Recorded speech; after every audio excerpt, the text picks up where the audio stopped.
সুপ্রিয় শিক্ষার্থী, Bogura police line school and college কর্তৃক আয়োজিত অনলাইন ক্লাসে তোমাদের স্বাগত জানাচ্ছি। আমি মোহাম্মদ আলামিন, সহকারী শিক্ষক, বাংলা। তোমাদের সাথে আমি এর আগেও বিভিন্ন ক্লাস নিয়ে হাজির হয়েছিলাম। আজকেও একটি নতুন ভিডিও ক্লাস নিয়ে তোমাদের সামনে হাজির হয়েছি। প্রিয় শিক্ষার্থীরা, আমরা আজকে আলোচনা করতে যাচ্ছি তোমাদের পাঠ্য বই বাংলা ভাষার ব্যাকরণ নবম দশম শ্রেণী এই বইয়ের পঞ্চম অধ্যায়ের প্রথম পরিচ্ছেদ নিয়ে আমরা আজকে আলোচনা করব। প্রিয় শিক্ষার্থীরা, আমরা আজকে আলোচনা করতে যাচ্ছি বাক্য প্রকরণ নিয়ে। বাক্য প্রকরণ এই বিষয়টি আলোচনা শুরুতে আমাদের জেনে নিতে হবে বাক্য কি। তোমরা ছোটবেলা থেকেই পড়ে আসছো বাক্যের সংজ্ঞা। বাক্য হচ্ছে কি, যে পাশাপাশি কতকগুলো পদ, অর্থাৎ মানে বসে যদি কোনো অর্থ প্রকাশ করে, অর্থাৎ বক্তার মনোভাব সম্পূর্ণরূপে প্রকাশ করতে সমর্থ হয়, তখন তাকে বলা হবে বাক্য। তোমাদের বইয়ের সংজ্ঞাটি আমরা, পাঠ্য বইয়ের সংজ্ঞাটি আমি তোমাদের পড়ে শোনাচ্ছি। যেমন, যে সুবিন্যস্ত পদসমষ্টি দ্বারা কোনো বিষয়ে বক্তার মনোভাব সম্পূর্ণরূপে প্রকাশিত হয় তাকে বাক্য বলে। তোমরা বুঝতে পারছো, একটি বাক্য গঠনের মূল উদ্দেশ্য কি? বক্তার মনোভাব সম্পূর্ণরূপে প্রকাশ করা। কাজে বক্তা যে যার মাধ্যমে বা যে পদসমষ্টি পাশাপাশি বসিয়ে মনের ভাব সম্পূর্ণরূপে প্রকাশ করতে সমর্থ হবে, তখনই সেটি হবে হচ্ছে বাক্য। তো প্রিয় শিক্ষার্থীরা, আমরা এই বাক্য প্রকরণের যে আলোচনায় সেই বিষয়গুলো নিয়ে আজকে আমরা আলোচনা করব। তোমরা বোর্ডে খেয়াল করো, আমাদের আজকের এই বাক্য প্রকরণের লেকচার 1 এর আলোচ্য বিষয় বাক্যের গুণ আর হচ্ছে যোগ্যতার সাথে সম্পর্কিত বিষয়। এই দুইটি বিষয় নিয়ে আমরা আজকে আলোচনা করব। প্রিয় শিক্ষার্থীরা, শুরুতেই আমরা জেনে নিই বাক্যের গুণ সম্পর্কে। বাক্যের গুণ কি? বাক্যের গুণ, আমরা একটি যখন সার্থক বাক্য গঠন করতে যাব বা আদর্শ বাক্য গঠন করতে যাব, সেখানে আমাদের খেয়াল রাখতে হবে বাক্যের গুণ সম্পর্কে। এই সার্থক বাক্য বা আদর্শ বাক্যের গুণ হচ্ছে 3টি। পরীক্ষায় কিন্তু এই প্রশ্নটি অনেকবার এসেছে তোমাদের এসএসসি পরীক্ষায়, যেহেতু আমাদের ব্যাকরণ থেকে এমসিকিউ প্রশ্ন পরীক্ষায় আসে। এই বিষয়গুলো আমাদের ভালো করে খেয়াল রাখতে হবে। তাহলে আদর্শ বাক্য বা সার্থক বাক্যের গুণ কয়টি বা বৈশিষ্ট্য কয়টি? উত্তর হবে 3টি। এরপরে আসো, 3টি গুণের একটি হচ্ছে আকাঙ্ক্ষা, একটি হচ্ছে আসক্তি, আর একটি হচ্ছে যোগ্যতা। আমরা শুরুতে জেনে নিই আকাঙ্ক্ষা গুণটি কি আসলে। আকাঙ্ক্ষা মানে আমরা জানি যে কোনো কিছু জানার ইচ্ছা বা আগ্রহ। আমরা একটি বাক্য হয়তো গঠন করতে গিয়ে মানে বাক্যটিকে অসম্পূর্ণ রেখে দিলাম। যেমন ধরো, তোমার চন্দ্র পৃথিবীর চারিদিকে এ পর্যন্ত বলে যদি বক্তা থেমে যায়, তখন কিন্তু আমাদের সকলের মনের মধ্যে একটি আকাঙ্ক্ষা তৈরি হবে যে চন্দ্র পৃথিবীর চারিদিকে কি করে। এই আকাঙ্ক্ষা কিন্তু সৃষ্টি হচ্ছে। একটি মাত্র পদ কিন্তু নেই। যেমন এই বাক্যটি যদি আমরা সম্পূর্ণ করি এভাবে, চন্দ্র পৃথিবীর চারিদিকে ঘোরে, এই ঘোরে এই পদটি যুক্ত করার সঙ্গে সঙ্গে কিন্তু কি হয়ে গেল? আমাদের আকাঙ্ক্ষার নিবৃত্তি ঘটল, যে আর কোনো জানার ইচ্ছে কিন্তু এই বাক্য থেকে থাকলো না।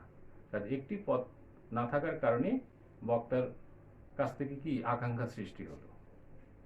এটিকেই বলা হয় হচ্ছে বাক্যের আকাঙ্ক্ষা। তোমাদের পরীক্ষায় প্রশ্নটি কিভাবে আসবে, এটি সংজ্ঞা থেকেও কিন্তু প্রশ্ন আসে। যেমন তোমাদের বইয়ের সংজ্ঞাটি খেয়াল রাখবে, বাক্যের অর্থ পরিষ্কারভাবে বোঝার জন্য এক পদের পর অন্য পদ শোনার যে ইচ্ছা, তারই নাম হচ্ছে আকাঙ্ক্ষা। সংজ্ঞাটি তোমরা আন্ডারলাইন করে নাও। আমি আশা করছি তোমাদের পাঠ্য বইটি তোমাদের সামনে রয়েছে। তোমাদের এই পাঠ্য বইয়ের 163 পৃষ্ঠায় এটি তোমরা পাবে। আকাঙ্ক্ষা, এটির সংজ্ঞাটি তোমরা আন্ডারলাইন করে নাও। এটি উদাহরণ দিয়েও আসতে পারে এরকম, যেমন ধরো সংজ্ঞা দিয়ে একটি প্রশ্ন আসতে পারে, আবার এইভাবে আসতে পারে, নিচের কোন বাক্যে আকাঙ্ক্ষা গুণের অভাব রয়েছে, এভাবে প্রশ্ন আসে। আরেকভাবে প্রশ্ন আসে, যেমন ধরো চন্দ্র পৃথিবীর চারিদিকে, এই বাক্যে কোন গুণের অভাব রয়েছে, অর্থাৎ উদাহরণ দিয়ে এটির নাম জানতে চাইতে পারে, আবার হচ্ছে নাম দিয়ে উদাহরণ জানতে চাইতে পারে, অথবা সংজ্ঞা দিয়ে। এই 3 ধরনের প্রশ্ন কিন্তু এই বাক্যের গুণ থেকে আসে। আমরা জানলাম বাক্যের আকাঙ্ক্ষা। এরপরে আসো আসক্তি। আসক্তিটা কি? আসক্তি হচ্ছে বাক্যের সুশৃঙ্খল পদবিন্যাস। শৃঙ্খলার বিষয়টি আমরা জানি, তোমাদেরকে ক্লাসে আমরা প্রায়শ বলি সুশৃঙ্খল থাকবে তোমরা, সুন্দর থাকবে। অর্থাৎ সুশৃঙ্খল থাকা বা শৃঙ্খলার সঙ্গে থাকা মানে কি? প্রতিষ্ঠানের নিয়ম নীতি অনুসরণ করা। একইভাবে বাক্যেরও কিছু নিয়ম নীতি থাকে, সেগুলো অনুসরণ করা কি প্রত্যেকটি পদের দায়িত্ব। অর্থাৎ পদের তো পদ তো নিজে নিজে দায়িত্ব পালন করতে পারে না, দায়িত্ব পালন করি আমরা যারা বাক্য গঠন করি। কাজে আমরা বাক্য গঠন করতে গেলে এই বিষয়টি খেয়াল রাখতে হবে, কোন পদের পর আসলে কোন পদ আমরা বসাবো সেটির দিকে খেয়াল রাখা। তোমরা ছোটবেলা থেকে করে আসছো এলোমেলো শব্দ সাজিয়ে বাক্য তৈরি, অর্থাৎ শব্দগুলো এলোমেলো করা থাকে, সেগুলোকে সাজিয়ে সার্থক বাক্য গঠন করা। এই বিষয়টি মূলত হচ্ছে আসক্তি। তোমরা ছোটবেলায় জানোনি যে আসলে এই বিষয়টি ছিল আসক্তি। তোমাদের এই আসক্তির যে সংজ্ঞাটি তোমাদের বললাম, যে বাক্যের সুশৃঙ্খল পদবিন্যাস, অর্থাৎ পদগুলো যদি আমরা সুশৃঙ্খলভাবে সাজাই তবে সেটি হবে আসক্তি গুণসম্পন্ন। আমরা উদাহরণ দিয়ে বিষয়টি বোঝার চেষ্টা করি। যেমন, বাবা ইলিশ থেকে বাজার কিনে এনেছেন। উদাহরণটি বোর্ডে আমরা লিখি, বাবা, খেয়াল করো, ইলিশ থেকে বাজার কিনে এনেছেন। খেয়াল করো প্রিয় শিক্ষার্থীরা, বাবা ইলিশ থেকে বাজার কিনে এনেছেন। আসলে ইলিশ থেকে তো আর বাজার কিনে আনা যায় না। বাবা কি করেছেন, এই যে দেখো দুটো শব্দ কিন্তু এদিক সেদিক হয়ে গেছে। বাবা ইলিশ থেকে বাজার কিনে এনেছে, যদি শব্দটি হতো বাবা বাজার থেকে ইলিশ কিনে এনেছেন, তাহলে কিন্তু বাক্যটি ঠিক ছিল। তাহলে দেখো এই যে শব্দ এলোমেলো এদিক সেদিক হওয়ার কারণে কি হয়ে গেল, বাক্যটি আসক্তি গুণহীন হয়ে গেল।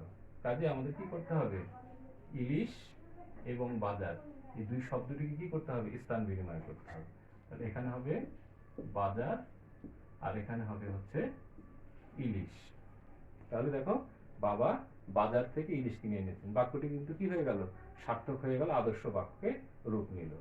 তাহলে যদি শব্দ এলোমেলো থাকে তখন এই বিষয়টিকে বলা হবে কি, বাক্যে আসক্তি গুণের অভাব রয়েছে। আকাঙ্ক্ষার বিষয়টা আলোচনার সময় তোমাদেরকে বললাম, এই বিষয় থেকে প্রশ্ন কিভাবে পরীক্ষায় আসে। একইভাবে আকাঙ্ক্ষার যেমন বলেছিলাম, আসক্তির ক্ষেত্রে কিন্তু একই, এই সংজ্ঞাটি কিন্তু খুবই গুরুত্বপূর্ণ। আসক্তি তোমরা ভালো করে খেয়াল রাখবে, আসক্তির সংজ্ঞাটা কিন্তু অনেকবার তোমাদের পরীক্ষায় এসেছে। বাক্যের সুশৃঙ্খল পদবিন্যাসকে বলা হয় আসক্তি। তোমাদের বইয়ের সংজ্ঞা দেওয়া আছে, দেখো, যে মনোভাব প্রকাশের জন্য বাক্যে শব্দগুলো এমনভাবে পরপর সাজাতে হবে যাতে কি হয়, বক্তার মনোভাব সম্পূর্ণরূপে প্রকাশ পায়। যদি শব্দ এলোমেলো করে সাজানোর ফলে বক্তার মনোভাব প্রকাশ না হয় তাহলে সেটি কি হবে না, বাক্য হবে না। আমরা বাক্যের সংজ্ঞাতেও জেনে এসেছি যে কি, বক্তার মনোভাব সম্পূর্ণরূপে প্রকাশ হতে হবে, তবে সেটি হবে সার্থক বাক্য। তাহলে এলোমেলো যদি শব্দ থাকে তাহলে সেটা কি, অর্থাৎ এলোমেলো মানে বিশৃঙ্খল শব্দ যদি থাকে বাক্য, তখন সে বাক্যে আসক্তি গুণের অভাব থাকবে। তো প্রিয় শিক্ষার্থীরা, এবার আমরা জানবো হচ্ছে যোগ্যতা। আমরা জানলাম আকাঙ্ক্ষা, জানলাম আসক্তি, এবার জানবো যোগ্যতা। তাহলে একটি বাক্যের আসলে যোগ্যতার বিষয়টি কি, বইয়ের সংজ্ঞাটি তোমরা খেয়াল করো, যে বাক্যস্থিত পদসমূহের অন্তর্গত এবং ভাবগত মিলবন্ধনের নাম হচ্ছে যোগ্যতা। আমি আরেকবার বলছি, বাক্যস্থিত মানে কি, বাক্যে অবস্থিত পদসমূহের অর্থগত ও ভাবগত মিলবন্ধনের নাম হচ্ছে যোগ্যতা। কাজে আমরা যে শব্দের পর শব্দ সাজালেই যে সেটি বাক্য হয়ে যায় তা কিন্তু নয়, সেই শব্দগুলো কি থাকতে হবে, ভাবগত মিলবন্ধন থাকতে হবে। একটি উদাহরণ আমরা দেখি।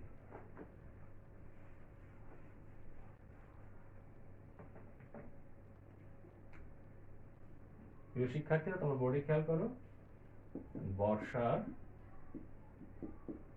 রৌদ্র প্লাবন,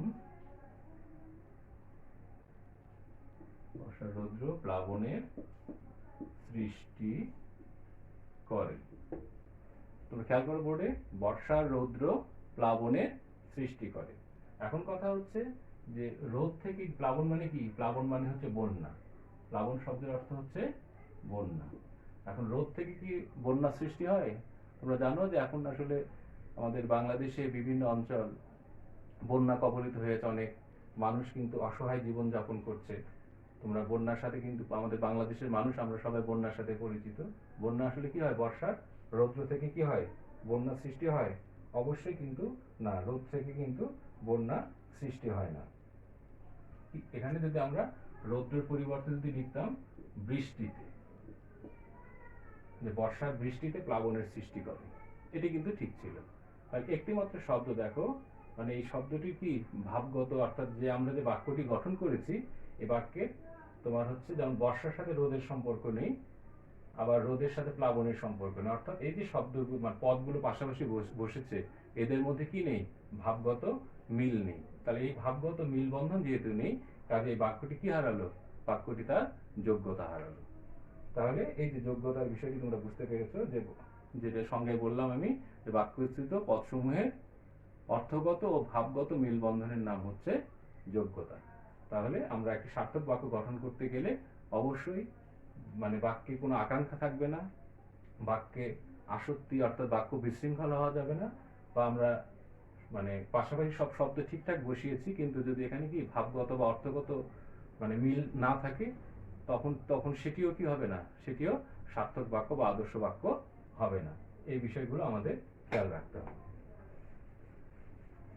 তো প্রিয় শিক্ষার্থী, আমরা আলোচনা করলাম এতক্ষণ বাক্যের 3টি গুণ নিয়ে, আকাঙ্ক্ষা, আসক্তি এবং যোগ্যতা, যোগ্যতার সাথে সম্পর্কিত বিষয়।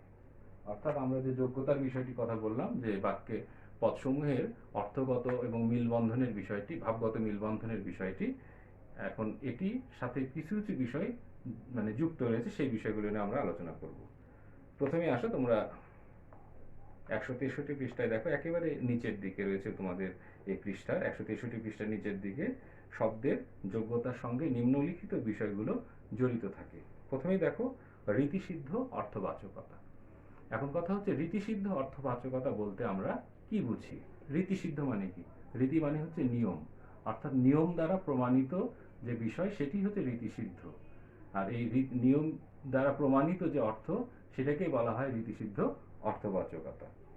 এটি দেখো প্রকৃতি প্রত্যয়জাত অর্থে শব্দ সর্বদা ব্যবহৃত হয়, অর্থাৎ আমরা প্রকৃতি প্রত্যয় দ্বারা যে শব্দ গঠন করি সেভাবে আমরা মূলত মানে এই বিষয়টি আসলে শব্দ যেমন ব্যুৎপত্তির বিষয়, যে এটির দ্বারা হচ্ছে শব্দ সবসময় ব্যবহার হয়, কিন্তু যোগ্যতার দিক থেকে এই রীতিসিদ্ধ অর্থের প্রতি লক্ষ্য রেখে আমরা বিভিন্ন শব্দ আবার গঠন করে থাকি। আমরা উদাহরণ দ্বারা বোঝার চেষ্টা করি। তোমরা 164 পৃষ্ঠায় দেখো একটি শব্দ নিয়ে আমরা বাধিত।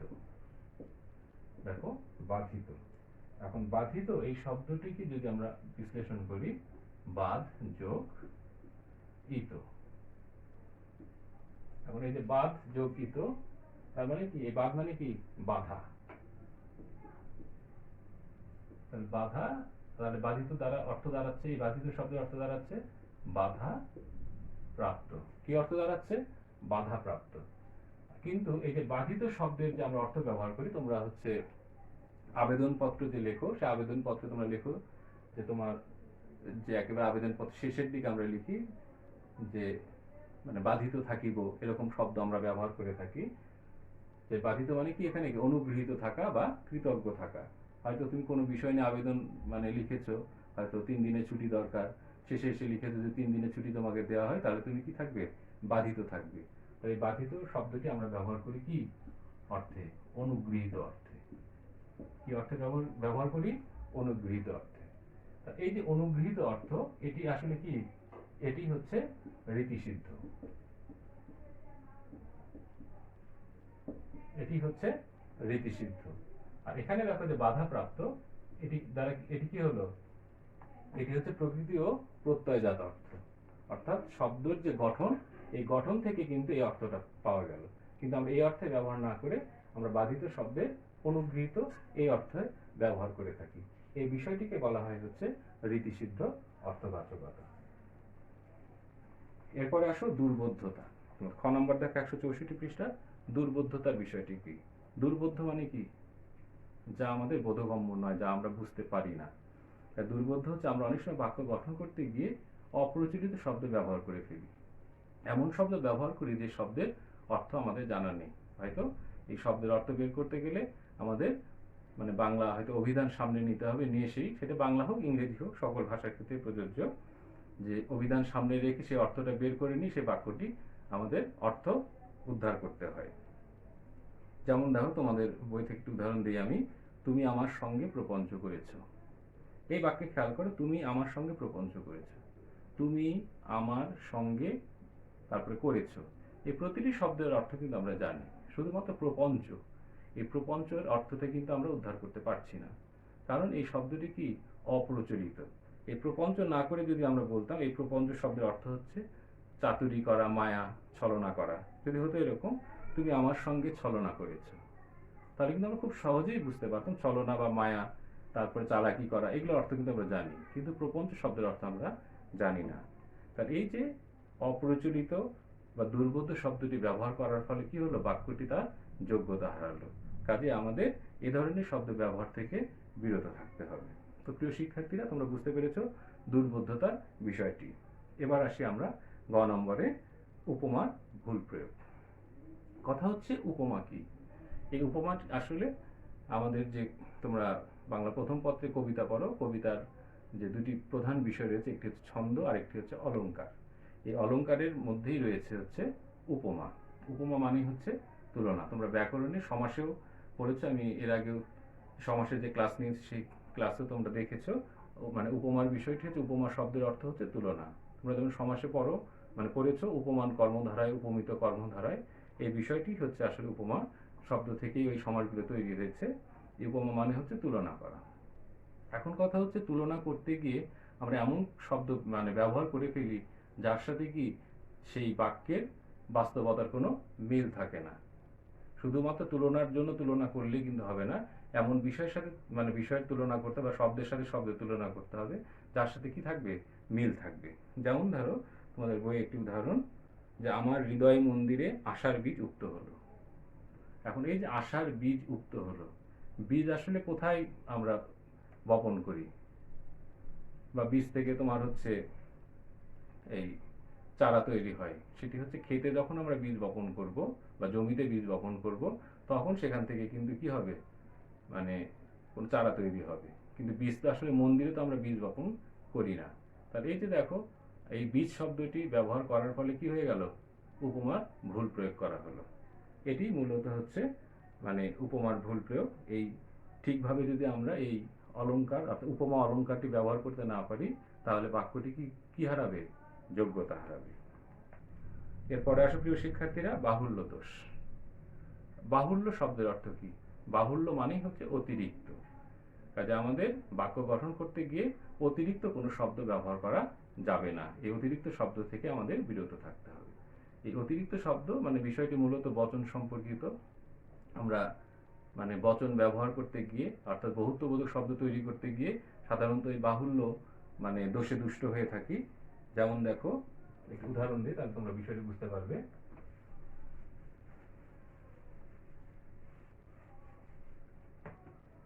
যেমন দেখো,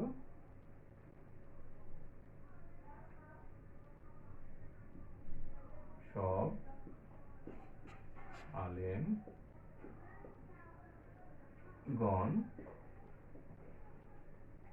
উপস্থিত। শিক্ষার্থীরা বাক্যটি খেয়াল করো, সব আলেমগণ উপস্থিত। এখানে দেখো আসলে উপস্থিত কি, আলেমগণ বলতে কি বোঝাচ্ছে, এই গণ এটি কি একটি বহুত্ববোধক শব্দ। মানে এটা এই আলেম শব্দের সাথে গণ এই বহুত্ববোধক শব্দটি যুক্ত করার ফলে আলেম শব্দটিকে আমরা কি করেছি, বহুবচন করেছি। এখন আলেমগণ মানেই কিন্তু কি সকল আলেম, তার সাথে আবার সব শব্দ যুক্ত করেছি। এই আবার সব একটা বহুত্ববোধক শব্দ, তাহলে দুটি বহুত্ববোধক শব্দ ব্যবহার করে ফেলেছি। ফলে কি হয়ে গেছে, বাক্যটি বাহুল্য দোষে দুষ্ট হয়েছে। তাহলে আমরা বাক্যটি এভাবে গঠন করতে পারি, হয় আলেমগণ উপস্থিত, অথবা তোমার গণটাকে বাদ দিয়ে সব আলেম উপস্থিত। এই দুইভাবে আমরা বাক্যটি গঠন করতে পারবো। তাহলে একসঙ্গে দুটি বহুবচন করা যাবে না, তখন কি হবে, বাক্যটি বাহুল্য দোষে দুষ্ট হবে। আর বাহুল্য দোষে দুষ্ট হওয়া মানে বাক্যটি কি হারাবে, বাক্যটি তার যোগ্যতা হারাবে। এরপরে আসো প্রিয় শিক্ষার্থীরা, বাগধারার শব্দ পরিবর্তন। বাগধারা জানো, আমাদের যে ভাষার একটি ঐতিহ্য হচ্ছে বাগধারা। তোমার এই বাগধারার যে শব্দগুলো রয়েছে সেটি মানে বাগধারাগুলো গঠনের পেছনে বিভিন্ন ঐতিহাসিক বা পৌরাণিক বিভিন্ন ঘটনা যুক্ত রয়েছে। কাজেই এই বাগধারার শব্দগুলো আমরা কি করতে পারবো না, পরিবর্তন করতে পারবো না। একটু উদাহরণ দিয়ে বোঝার চেষ্টা করি।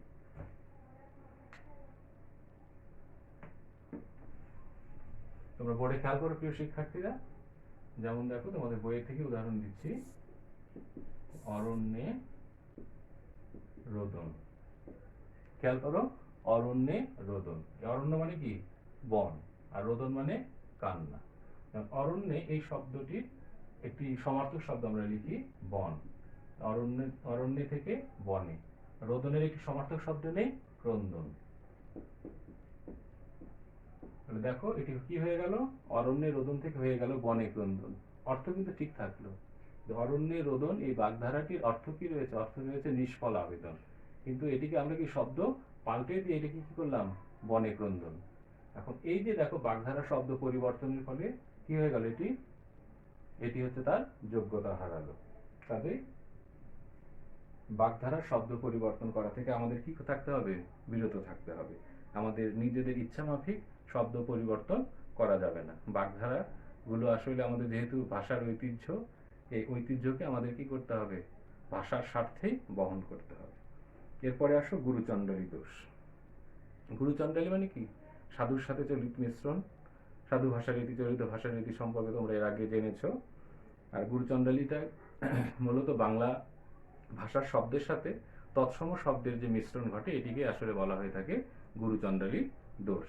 আমরা একটু উদাহরণ দিয়ে বোঝার চেষ্টা করি। তোমরা বোর্ডে খেয়াল করো শিক্ষার্থীরা, যেমন ধরো গরুর শকট। খেয়াল করো, গরুর শকট। আচ্ছা, এখন দেখো এই যে শকট, এই শকট মানে কি? গাড়ি।